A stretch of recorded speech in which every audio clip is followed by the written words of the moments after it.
चलिए, तो अब हम लोग किरण और रेखा के बारे में कुछ परिचय ले लेते हैं। इंग्लिश में रे एंड लाइन। किरण क्या है? तो एक अंत बिंदु से प्रारंभ होकर दूसरे अनंत बिंदु तक जाने वाली ज्यामितीय आकृति किरण कहलाती है। किरण को निम्न प्रकार से व्यक्त कर सकते हैं। किरण को व्यक्त करने के लिए हम लोग क्या करेंगे? एक लाइन खींचेंगे जिसमें एक अंत बिंदु होगा और दूसरा अनंत बिंदु होगा। किरण में एक ओर अंत बिंदु और दूसरे ओर तीर का निशान होता है। ये तीर के निशान क्या बोध कराता है कि ये अनंत दूरी तक जाएगी। किरण को अगर हम लोग शब्दों में व्यक्त करें तो किरण PQ या संकेत के रूप में यदि इसे व्यक्त करेंगे तो PQ लिखेंगे और उसके ऊपर किरण का एक ठो संकेत दे देंगे, चिन्ह दे देंगे। ठीक है। इसके अलावा किरण का उपयोग हम लोग दिशा को व्यक्त करने में भी कर सकते हैं। जैसे देखते हैं बहुत सारे जगह बोर्ड लिखा हुआ रहता है, उसमें एरो लगा देता है। तो एरो में क्या देखते हैं कि तीर जिस ओर जाता है, तीर का निशान जिधर होता है वो संस्था या फिर वो जगह उधर ही होता है। ठीक है। तो बहुत सारे जगह हम लोग व्यवहारिक जगह में देखते हैं, बस स्टैंड में देखते हैं, बैंक में देखते हैं और अस्पताल में भी देखने को मिलता है। अस्पताल गए हो आप लोग ना, तो उधर बहुत सारे जगह देखना बोर्ड में लिखा हुआ रहता है। चलिए, दूसरा हम लोग का जो पॉइंट है वो रेखा है।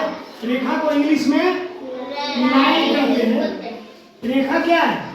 रेखा बिंदुओं का समूह है। समूह मतलब इकट्ठा, जिसमें केवल मोटाई तो रेखा बिंदुओं का एक समूह है जिसमें केवल लंबाई होती है और दो अनंत बिंदु, अर्थात रेखा के दोनों में क्या होता है? तीर लगा होता है। तीर का निशान होता है। अनंत दूरी तक रेखाएं जा सकती है और हम लोग इसे इस प्रकार से व्यक्त करते हैं। देखिए, लाइन यहाँ छपी हुई है और दो बिंदु इसमें, लेकिन लाइन में दोनों ओर तीर का निशान होता है। किरण में एक ही और तीर का निशान, और रेखाखंड में किधर भी तीर का निशान नहीं होता है। रेखाखंड में कोई तीर का निशान नहीं होता, क्योंकि रेखाखंड की लंबाई क्या होती है? नियत होती है, निश्चित होती है। तो हम लोग रेखा को कैसे व्यक्त करेंगे?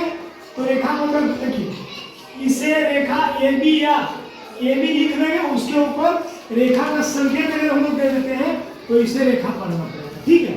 तो इसे अगर पढ़ना हो तो हम लोग पढ़ेंगे रेखा AB, रेखा AB, और इस पर हम लोग रेखा को सूचित करते हैं। अब कुछ हम लोग होमवर्क ले लेते हैं और इस होमवर्क को हम लोग को अभ्यास के रूप में करना है। नीचे दी गई आकृतियों के नाम लिखिए। इधर देखिए, बाईं ओर 3 आकृति दी गई है। कितनी आकृति दी गई है? 3। और दाईं तरफ उसके नाम लिखना है। कैसे आप उसे व्यक्त करेंगे? तो इन्हीं सभी चीजों को हम लोग को आज जानना था, जान गए और लगता है कि आप लोगों ने स्पष्ट रूप से समझ लिया। क्या ऐसी बात है? चलिए, धन्यवाद।